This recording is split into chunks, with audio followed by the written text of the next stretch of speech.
Harden, here he is. Has talked quite a bit about the need just for experience and adversity and going through things. I'm wondering if there are things that you're looking at this now where you can glean from it as a group that maybe cruising through the first two games you couldn't. As much, obviously, as we don't want to lose, this is probably what's good for us.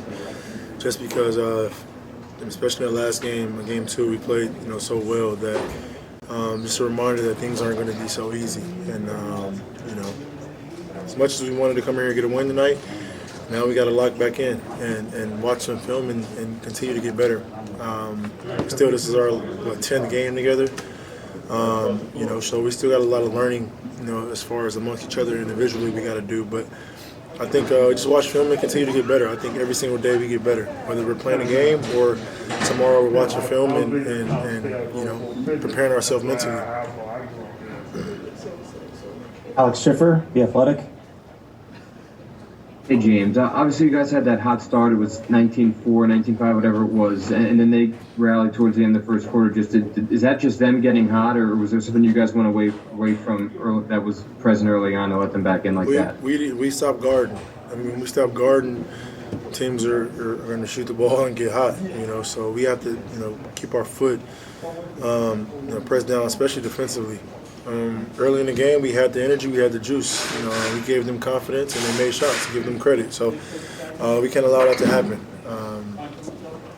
Yeah. Greg Logan with Newsday.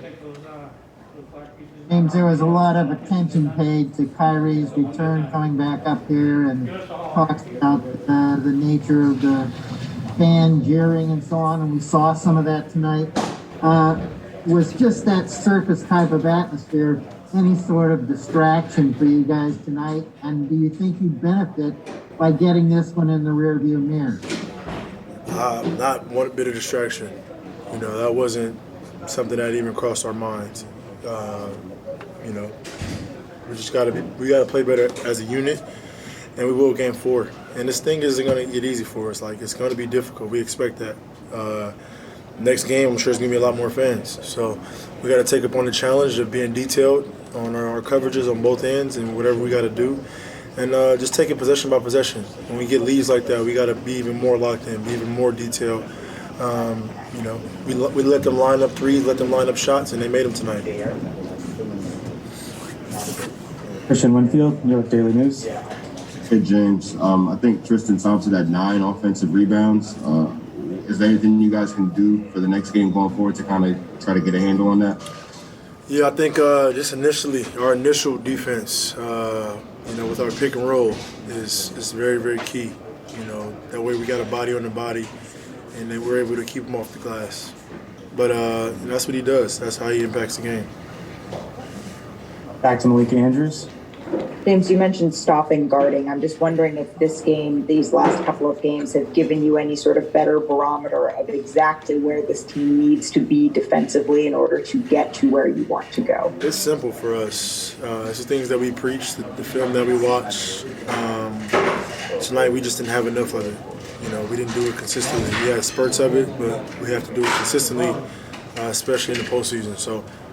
Learning experience for us. We'll take this to the chin and get better, be ready to go Sunday. Thanks for your time, James. All right, from James Harden, we go to Marcus Smart. 8 of 11 from the field, knocked down 5 threes as well. He had 23 in Boston's win. Media, it seemed like everyone was already counting you guys out, like you had no shot. What would you say to that group of people after the performance you guys put forth tonight as a group? I say we understand, but fortunately in the game of basketball and any athletics, you got a team that's desperate and fighting, so you can never count them out. Mark Murphy. Marcus, how much of this was just sort of hitting them back early, setting a physical tone, just taking it to them, so to speak? Every last bit of it was. I mean, we're going up against a juggernaut of a team, and like I said before, the world knows it, we know it. It ain't gonna be easy. So you can't lay down, you can't take a step back. You have to press forward, and you have to be able to fight back, and that's what we did tonight. It's not over. This is a good win for us. We got another one to go. Tim Bontemps. Marcus, to that point, what changed for you guys after that rough start where you get down 19-4, you call a timeout, and then by the end of the first quarter, you already had the lead back again and we're completely back in the game? Our mindset, things weren't going our way early, and usually we let that snowfall. Tonight we just tried to stay as positive as we could and keep our foot on the gas pedal. No matter what the outcome was, we had to be willing to fight, sacrifice our body, and it's going to take everybody on the court and everybody that came in. So we just wanted to go out there and leave it all on the court.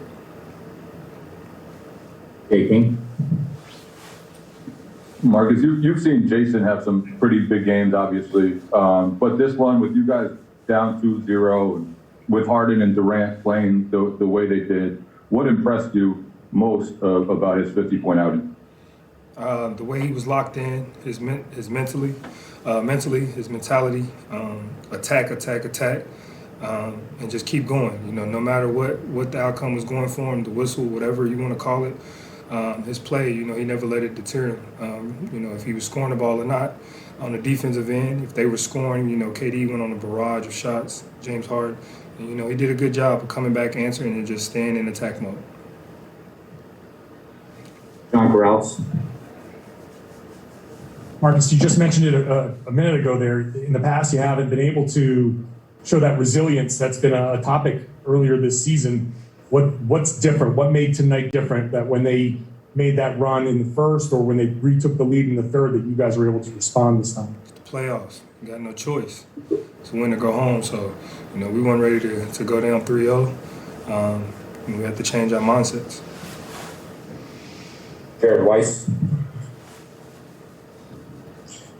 You guys seem to really execute those doubles and then recovers and the kind of the whole chain of how you have to rotate way better tonight. But what did you guys work on in the film and in practice leading into this game, and how do you feel like you executed tonight? I feel like we executed very well. We continue to do the same things we did in 1 and 2, just better.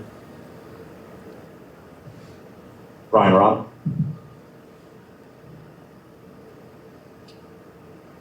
Hey, Marcus. Just following up on that point defensively, the ability to shut down some of those supporting cast guys for you guys, how big was that, and how big was, you're playing that front and getting help from guys like Romeo and Grant off the bench, guys who hadn't really playing much in the series up to this point? It was huge. Those guys hurt us in game 2 especially. Joe went off, I think, 7 threes in game 2, and, they fed off that. So for us to be able to come down and just hold them, steady and not let them hurt us as well as those guys going off, it was big for us. For our guys to come in and do exactly, what those guys did to us in game 2, and that's contributing on both ends of the floor is exactly what we need, and we got to continue that. Final question for Marcus Keith-Smith. Marcus, did you get any kind of explanation on why that call was overturned at the end of the game against Kevin Durant? I was told I was still moving. All right, we'll wrap it up right there. Thank you, guys. On the other side, we'll hear from the man of the hour, if you're a Boston fan, Jayson Tatum. 50 points when they needed all of them.